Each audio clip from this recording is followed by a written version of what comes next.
Hi guys, welcome to my YouTube channel. അപ്പൊ നമ്മൾ കഴിഞ്ഞ വീഡിയോയിൽ നിങ്ങൾക്ക് കിട്ടിയിട്ടുള്ള റാങ്കിനെ ബേസ് ചെയ്ത് നിങ്ങൾക്ക് കേരളത്തിൽ ഏത് കോഴ്സിനായിരിക്കും അഡ്മിഷൻ ലഭിക്കുക എന്നാണ് നമ്മൾ നോക്കിയത്.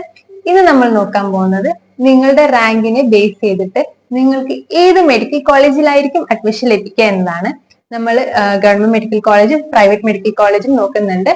അപ്പൊ നമ്മൾക്ക് വീഡിയോയിലേക്ക് കടക്കുന്നതിന് മുമ്പ് നിങ്ങൾ ഇതുപോലുള്ള നീറ്റ് കണ്ടന്റും കാര്യങ്ങളും ഒക്കെ അപ് ടു ഡേറ്റ് ആയിട്ട് അറിയാൻ വേണ്ടിയിട്ട് ചാനൽ സബ്സ്ക്രൈബ് ചെയ്യുക. വീഡിയോ ഇഷ്ടമാവുകയാണെങ്കിൽ ലൈക്ക് ചെയ്യാം. എന്നത്തെയും പോലെ തന്നെ നമ്മൾ ഈ വീഡിയോ 2023 റാങ്കിനെ ബേസ് ചെയ്തിട്ടാണ് പറയുന്നത്. അപ്പോൾ ഒരിക്കലും എക്സാക്ട് അതായിരിക്കില്ല, കാരണം എല്ലാ വർഷവും മാറിക്കൊണ്ടിരിക്കുന്നുണ്ട്.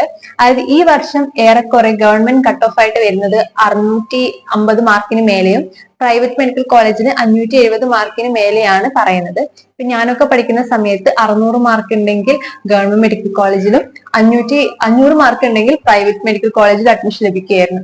അപ്പം എല്ലാ വർഷവും ഇതുപോലുള്ള മാറ്റങ്ങൾ വരും. പക്ഷെ നമുക്കിപ്പം റാങ്കിനെ അനലൈസ് ചെയ്യാൻ നമുക്ക് എപ്പോഴും കഴിഞ്ഞ വർഷത്തെ റാങ്ക് ആണ് നമ്മൾ എടുക്കുക. അപ്പൊ നമുക്ക് അതൊക്കെ എന്തൊക്കെയാന്ന് നമുക്ക് നോക്കാം. കഴിഞ്ഞ വർഷം ഏറ്റവും കൂടുതൽ റാങ്ക് കിട്ടിയ കുട്ടികൾ ചൂസ് ചെയ്തിട്ടുള്ളത് കോഴിക്കോട് മെഡിക്കൽ കോളേജ് ആണ്. അപ്പൊ കോഴിക്കോട് മെഡിക്കൽ കോളേജിന്റെ ലാസ്റ്റ് കട്ട് ഓഫ് ആണ് നമ്മൾ പറയുന്നത് കഴിഞ്ഞ വർഷത്തെ പ്രകാരം. അപ്പം കഴിഞ്ഞ വർഷം ലാസ്റ്റ് കട്ട് ഓഫ് ആയിട്ട് വരുന്നത് 265 അവരുടെ last cut off, general cut off, state മെറിറ്റിന്റെ കട്ട് ഓഫ് ആയിട്ട് വരുന്നത്. ഇനി അത് ഇടവ കാറ്റഗറി ആണെങ്കിൽ 482, എസ് സി കാറ്റഗറി ആണെങ്കിൽ 6154, എസ് ടി കാറ്റഗറി ആണെങ്കിൽ 16,749 ആണ് കോഴിക്കോട് മെഡിക്കൽ കോളേജിന്റെ കഴിഞ്ഞ വർഷത്തെ ലാസ്റ്റ് കട്ട് ഓഫ് ആയിട്ട് വരുന്നത്. അടുത്ത് നമുക്ക് ആലപ്പുഴ മെഡിക്കൽ കോളേജിന്റെ ലാസ്റ്റ് കട്ട് ഓഫും കാര്യങ്ങളും നോക്കാം. ആലപ്പുഴ മെഡിക്കൽ കോളേജിന്റെ ലാസ്റ്റ് കട്ട് ഓഫ് ആയിട്ട് വരുന്നത് സ്റ്റേറ്റ് മെറിറ്റ് ആണെങ്കിൽ 837 ആണ്. ഇനി അത് ഇടവ കാറ്റഗറി ആണെങ്കിൽ 969 റാങ്ക് കിട്ടിയ കുട്ടികൾക്കും അവിടെ അഡ്മിഷൻ ലഭിച്ചിട്ടുണ്ട്.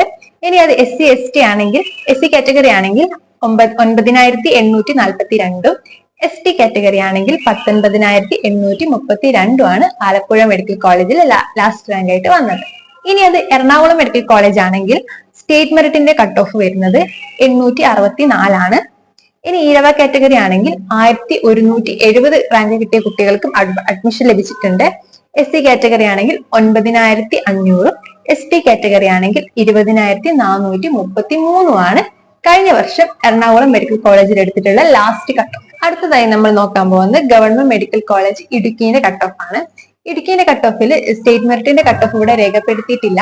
അപ്പൊ നമുക്ക് ഈഴവ കാറ്റഗറിന്റെ കട്ട് ഓഫ് നോക്കുകയാണെങ്കിൽ അത് 1769. ഇനി എസ് സി കാറ്റഗറി ആണെങ്കിൽ 13,377, എസ് ടി കാറ്റഗറി ആണെങ്കിൽ 21,363 റാങ്ക് കിട്ടിയ കുട്ടികൾക്ക് പോലും ഇടുക്കി മെഡിക്കൽ കോളേജിൽ അഡ്മിഷൻ ലഭിച്ചിട്ടുണ്ട്. ഇനി നമ്മൾ നോക്കാൻ പോകുന്നത് പാരിപ്പള്ളി മെഡിക്കൽ കോളേജിന്റെ കാര്യമാണ്. അവിടെ സ്റ്റേറ്റ് മെറിറ്റിന്റെ കട്ട് ഓഫ് വരുന്നത് 800, ഇടവ കാറ്റഗറി ആണെങ്കിൽ 1558, എസ് സി കാറ്റഗറി ആണെങ്കിൽ 10,468, എസ് ടി കാറ്റഗറി ആണെങ്കിൽ 19,419 ആണ് അവിടുത്തെ ലാസ്റ്റ് റാങ്ക് ആയിട്ട് വരുന്നത്. ഇനി നമ്മൾ നോക്കാൻ പോകുന്നത് ഗവൺമെന്റ് മെഡിക്കൽ കോളേജ് കണ്ണൂരിന്റെ കാര്യമാണ്. അവരുടെ സ്റ്റേറ്റ് മെറിറ്റിന്റെ കട്ട് ഓഫ് വരുന്നത് 862, ഇഴവ കാറ്റഗറി ആണെങ്കിൽ 1487, എസ് സി കാറ്റഗറി ആണെങ്കിൽ 10,346, എസ് ടി കാറ്റഗറി ആണെങ്കിൽ 20,642 ആണ്. അടുത്ത കോളേജ് വരുന്നത് ഗവൺമെന്റ് മെഡിക്കൽ കോളേജ് കോട്ടയാണ്. നമ്മൾ ഓർഡർ ഒക്കെ കൊടുക്കുന്ന സമയത്ത് ഒരു 3-ാം സ്ഥാനത്തായിരിക്കും എപ്പോഴും കോട്ടയത്തിന്റെ വരിക, കാരണം കോട്ടയത്തൊക്കെ കിട്ടാൻ അത്യാവശ്യം നല്ല റാങ്ക് വേണം. സ്റ്റേറ്റ് മെറിറ്റ് ആണെങ്കിൽ 569, ഇഴവ കാറ്റഗറി ആണെങ്കിൽ 827, എസ് സി കാറ്റഗറി ആകുമ്പോൾ 8593, എസ് ടി കാറ്റഗറി ആണെങ്കിൽ 18,395 റാങ്ക് ഉണ്ടെങ്കിലാണ് കോട്ടയം മെഡിക്കൽ കോളേജിൽ കഴിഞ്ഞ വർഷം അഡ്മിഷൻ കൊടുത്തിട്ടുണ്ടായിരുന്നത്. അടുത്തത് ഗവൺമെന്റ് മെഡിക്കൽ കോളേജ് മഞ്ചേരിയാണ്. അവരുടെ സ്റ്റേറ്റ് മെറിറ്റിന്റെ റാങ്ക് വരുന്നത് 833, ഇടവ കാറ്റഗറി ആണെങ്കിൽ 1230, എസ് സി കാറ്റഗറി ആണെങ്കിൽ 10,365, എസ് ടി കാറ്റഗറി ആണെങ്കിൽ 20,297 ആണ്. അടുത്തായിട്ട് നോക്കാൻ പോകുന്നത് ഗവൺമെന്റ് മെഡിക്കൽ കോളേജ് തൃശ്ശൂരിന്റെ കാര്യമാണ്. നേരത്തെ കോട്ടയത്തിന്റെ കാര്യം പറഞ്ഞ പോലെ തന്നെ ഓപ്ഷൻസ് കൊടുക്കുമ്പോൾ ആദ്യത്തെ ടോപ്പ് 4 അല്ലെങ്കിൽ ടോപ്പ് 5 വരുന്ന ഒരു കോളേജാണ് എപ്പോഴും തൃശ്ശൂർ മെഡിക്കൽ കോളേജ്. ഇവിടെ കിട്ടാൻ നമുക്ക് അത്യാവശ്യം നല്ല റാങ്ക് വേണം. സ്റ്റേറ്റ് മെറിറ്റിന്റെ റാങ്ക് ആണെങ്കിൽ 619, ഇടവ കാറ്റഗറി ആണെങ്കിൽ 885, എസ് സി കാറ്റഗറി ആണെങ്കിൽ 8655, എസ് ടി കാറ്റഗറി ആണെങ്കിൽ 19,165 റാങ്ക് ഉണ്ടെങ്കിലായിരുന്നു കഴിഞ്ഞ വർഷം തൃശ്ശൂർ മെഡിക്കൽ കോളേജ് അഡ്മിഷൻ കൊടുത്തിട്ടുണ്ടായിരുന്നു. അടുത്തതായിട്ട് നോക്കാൻ പോകുന്നത് ഗവൺമെന്റ് മെഡിക്കൽ കോളേജ് പാലക്കാടാണ്. പാലക്കാട് മെഡിക്കൽ കോളേജിലെ ലാസ്റ്റ് സ്റ്റേറ്റ് മെറിറ്റിന്റെ റാങ്ക് വരുന്നത് 849, ഇടവ കാറ്റഗറി ആണെങ്കിൽ 1712, ST കാറ്റഗറി ആണെങ്കിൽ 13,261, ST കാറ്റഗറി ആണെങ്കിൽ 21,657 ആണ്. ഇനി ലാസ്റ്റ് ആയിട്ട് നമ്മൾ നോക്കാൻ പോകുന്നത് ഗവൺമെന്റ് മെഡിക്കൽ കോളേജ് കോന്നിയിലെ കാര്യമാണ്. അതായത് കഴിഞ്ഞ വർഷം ഏറ്റവും കുറഞ്ഞ റാങ്ക് കിട്ടിയ കുട്ടികൾ, അതായത് ഗവൺമെന്റിൽ വെച്ചിട്ട് ഏറ്റവും കുറഞ്ഞ റാങ്ക് കിട്ടിയ കുട്ടികൾ ചൂസ് ചെയ്തിട്ടുള്ളത് ഗവൺമെന്റ് മെഡിക്കൽ കോളേജ് കോന്നിയാണ്. അപ്പം അതായത് ഗവൺമെന്റിൽ കിട്ടാൻ വേണ്ടിയിട്ടുള്ള ലാസ്റ്റ് റാങ്ക് ആണ് ഇത്. അപ്പൊ നമുക്ക് അത് ഏതൊക്കെയാന്ന് നോക്കാം. ഇവിടെയും സ്റ്റേറ്റ് മെറിറ്റിന്റെ റാങ്ക് രേഖപ്പെടുത്തിയിട്ടില്ല. ഇവരുടെ ഇരവ കാറ്റഗറിന്റെ റാങ്ക് 1822, SC കാറ്റഗറി ആണെങ്കിൽ 11,977, ST കാറ്റഗറി ആണെങ്കിൽ 21,179 ആണ്. അടുത്തായിട്ട് നമ്മൾ നോക്കാൻ പോകുന്നത് പ്രൈവറ്റ് മെഡിക്കൽ കോളേജിന്റെ റാങ്ക് ആണ്. എത്രയൊക്കെ റാങ്കിനുള്ളിൽ കിട്ടിയാൽ നമുക്ക് മിനിമം MBBS സീറ്റ് കിട്ടും എന്നാണ് നമ്മൾ ഇന്ന് നോക്കാൻ പോകുന്നത്. അതായത് പ്രൈവറ്റ് മെഡിക്കൽ കോളേജ് കേരളത്തിലെ ഏതെങ്കിലും ഒരു കോളേജിൽ നിങ്ങൾക്ക് അഡ്മിഷൻ ലഭിക്കുമോ എന്ന് നമുക്ക് നോക്കാം. കഴിഞ്ഞ വർഷം ഏറ്റവും കൂടുതൽ റാങ്ക് കിട്ടിയ കുട്ടികൾ ചൂസ് ചെയ്തിട്ടുള്ളത് ജൂബിലി മിഷൻ മെഡിക്കൽ കോളേജ് ആണ്. അവരുടെ സ്റ്റേറ്റ് മെറിറ്റിന്റെ റാങ്ക് വരുന്നത് 2116, ഇരവ കാറ്റഗറി ആണെങ്കിൽ അത് 2703, SC കാറ്റഗറി ആണെങ്കിൽ 12,351, ST കാറ്റഗറി ആണെങ്കിൽ 22,422 ആണ്. അപ്പം ഇതാണ് കഴിഞ്ഞ വർഷത്തെ ഏറ്റവും കൂടുതൽ റാങ്ക് കിട്ടിയ കുട്ടികൾ ചൂസ് ചെയ്തിട്ടുള്ളത്. ഇനി നമുക്ക് ബാക്കിയെല്ലാം മെഡിക്കൽ കോളേജിന്റെ റാങ്കും മറ്റു ഡീറ്റെയിൽസും നോക്കാം. നമ്മൾ നോക്കാൻ പോകുന്നത് ജൂബിലി മിഷൻ പോലെ തന്നെ അതേ റാങ്കിങ്ങിൽ വരുന്ന മറ്റൊരു കോളേജാണ് അമല മെഡിക്കൽ കോളേജ്. കഴിഞ്ഞ വർഷം അമല മെഡിക്കൽ കോളേജിന്റെ സ്റ്റേറ്റ് മെറിറ്റിന്റെ റാങ്ക് വന്നത് 2427 ആണ്. അത് ഇഴവ കാറ്റഗറി ആണെങ്കിൽ 2722, SC കാറ്റഗറി ആണെങ്കിൽ 12,065, ST കാറ്റഗറി ആണെങ്കിൽ 21,871 ആണ്. അടുത്തത് Azeezia institute of medical science ആണ്. അവരുടെ സ്റ്റേറ്റ് മെറിറ്റിന്റെ റാങ്ക് വന്നത് 7,983. ഇനി ഇഴവ കാറ്റഗറി ആണെങ്കിൽ 10,080, ഇനി SC കാറ്റഗറി ആണെങ്കിൽ 15,089, ST കാറ്റഗറി ആണെങ്കിൽ 22,590. 4 റാങ്ക് ഉണ്ടെങ്കിൽ തന്നെ അസിസിയ മെഡിക്കൽ കോളേജ് കഴിഞ്ഞ വർഷം സീറ്റ് ലഭിച്ചിട്ടുണ്ട്. അടുത്തത് ബിലീവേഴ്സ് ചർച്ച് മെഡിക്കൽ കോളേജ് ആണ്. അവരുടെ സ്റ്റേറ്റ് മെറിറ്റിന്റെ റാങ്ക് വന്നത് 3,910. ഇനി SC കാറ്റഗറി ആണെങ്കിൽ 13,950. ഇനി ഇഴവ കാറ്റഗറി ആണെങ്കിൽ 3,917 ആണ് വന്നിട്ടുള്ളത്. ഇനി നമ്മൾ നോക്കാൻ പോകുന്നത് DMIMS വയനാടാണ്. കഴിഞ്ഞ വർഷം 9,242 റാങ്ക് കിട്ടിയ കുട്ടികൾക്ക് DMIMSൽ സ്റ്റേറ്റ് മെറിറ്റിൽ വഴി അഡ്മിഷൻ ലഭിച്ചിട്ടുണ്ട്.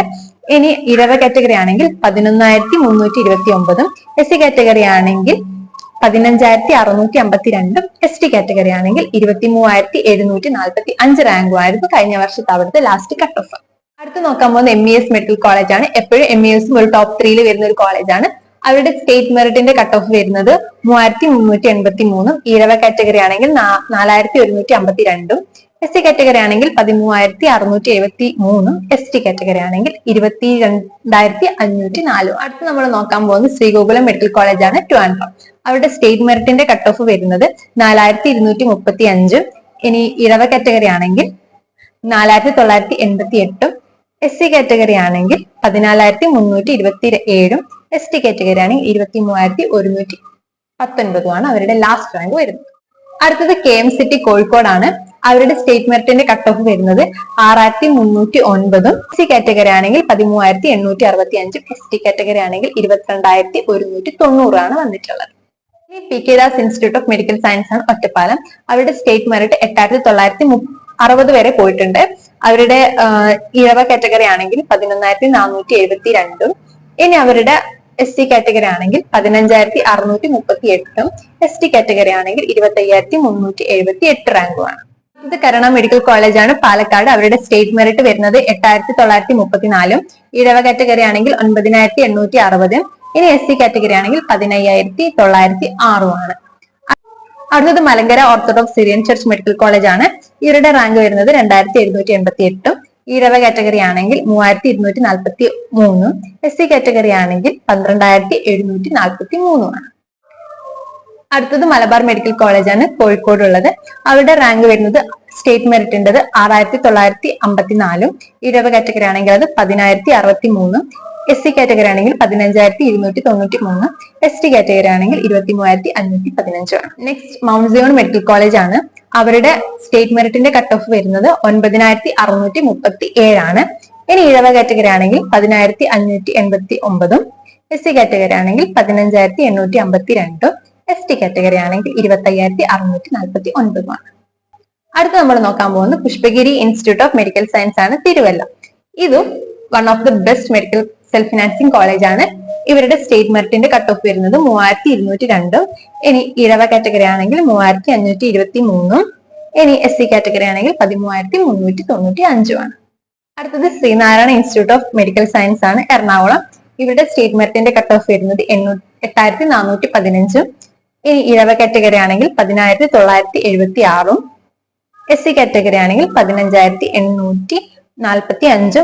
ഇനി ST കാറ്റഗറി ആണെങ്കിൽ 28835 അടുത്ത നമ്മൾ നോക്കാൻ പോകുന്നത് SUT academy of medical science ആണ്, ട്രിവാൻഡ്രം. ഇവരുടെ സ്റ്റേറ്റ് മെറിറ്റിന്റെ കട്ട് ഓഫ് 7694. ഇഴവ കാറ്റഗറി ആണെങ്കിൽ 9536. SC കാറ്റഗറി ആണെങ്കിൽ 15453. ST കാറ്റഗറി ആണെങ്കിൽ 25568 അടുത്തത് ട്രാവൻകൂർ മെഡിക്കൽ കോളേജ് ആണ്, കൊല്ലത്തുള്ളത്. ഇവരുടെ സ്റ്റേറ്റ് മെറിറ്റിന്റെ കട്ട് ഓഫ് 5645. ഇനി ഇഴവ കാറ്റഗറി ആണെങ്കിൽ 6421. SC കാറ്റഗറി ആണെങ്കിൽ 14478 ഇനി നമ്മൾ നോക്കാൻ പോകുന്നത് കഴിഞ്ഞ വർഷം മിനിമം എത്ര റാങ്കുള്ള കുട്ടികൾക്ക് വരെ MBBS സീറ്റ് ലഭിച്ചിട്ടുണ്ട് എന്നാണ്. അതായത് കഴിഞ്ഞ വർഷത്തെ ഏറ്റവും ലാസ്റ്റ് റാങ്ക് പോയിട്ടുള്ളത് അൽ-അസ്ഹർ മെഡിക്കൽ കോളേജിലാണ്. അവരുടെ സ്റ്റേറ്റ് മെറിറ്റിന്റെ റാങ്ക് വരുന്നത് 9760. ഇഴവ കാറ്റഗറി ആണെങ്കിൽ 11473. SC കാറ്റഗറി ആണെങ്കിൽ 15733. ST കാറ്റഗറി ആണെങ്കിൽ 25444 റാങ്കുള്ള കുട്ടികൾക്കാണ് കഴിഞ്ഞ വർഷം അൽ-അസ്ഹർ മെഡിക്കൽ കോളേജിൽ സീറ്റ് ലഭിച്ചിട്ടുണ്ടായിരുന്നു. നിങ്ങൾക്കൊരു ചെറിയൊരു ധാരണ റാങ്കിന്റെ കാര്യത്തിൽ കിട്ടിയെന്ന് ഞാൻ വിചാരിക്കുന്നു. അതായത് ഗവൺമെന്റ് മെഡിക്കൽ കോളേജ് ആയാലും പ്രൈവറ്റ് മെഡിക്കൽ കോളേജ് ആയാലും, അതായത് നമ്മുടെ ഒരു 9750 മേലെയൊക്കെ റാങ്ക് ഉണ്ടെങ്കിൽ കഴിഞ്ഞ വർഷം MBBS സീറ്റ് ലഭിച്ചിട്ടുണ്ട്. അപ്പൊ നിങ്ങൾക്ക് അതുപോലെ ഒരു 9000 മേഖലയിലൊക്കെ റാങ്ക് ഉണ്ടെങ്കിൽ നിങ്ങൾക്ക് ഏറെക്കുറെ നമുക്ക് സേഫ് ആണ്, ഒരു എവിടെയെങ്കിലും ഒരു MBBS സീറ്റ് കിട്ടും. അതുപോലെ തന്നെ സ്പോട്ട് അഡ്മിഷനും കാര്യങ്ങളൊക്കെ ഉണ്ട്. അത്യാവശ്യം റാങ്ക് കുറഞ്ഞ കുട്ടിക്ക് പോലും സ്പോട്ട് അഡ്മിഷനിൽ ഇത് കിട്ടും, MBBS എവിടെയെങ്കിലും ഒക്കെ സീറ്റ് കിട്ടും. അപ്പം അതൊക്കെ നിങ്ങൾ അലേർട്ട് ആയിരിക്കുക. അപ്പൊ ഇതുപോലുള്ള നീറ്റ് അപ്ഡേറ്റും കാര്യങ്ങളൊക്കെ അറിയാൻ വേണ്ടിയിട്ട് ചാനൽ സബ്സ്ക്രൈബ് ചെയ്യാം. ഈ വീഡിയോ ഇഷ്ടമാവുകയാണെങ്കിൽ നിങ്ങൾക്ക് ലൈക്ക് ചെയ്യാം. ഒപ്പം തന്നെ നിങ്ങൾക്ക് എന്തെങ്കിലും ഡൗട്ട്സും കാര്യങ്ങളും ഉണ്ടെങ്കിൽ കമന്റ് ചെയ്യാം. അല്ലെങ്കിൽ ഏതെങ്കിലും ഒരു ടോപ്പിക്കിനെ കുറിച്ച് വീഡിയോ ചെയ്യണമെങ്കിലും കമന്റ് ചെയ്യാം. അപ്പൊ നമുക്ക് അടുത്ത വീഡിയോ ആയിട്ട് കാണാം. അതുവരേക്കും ബൈ.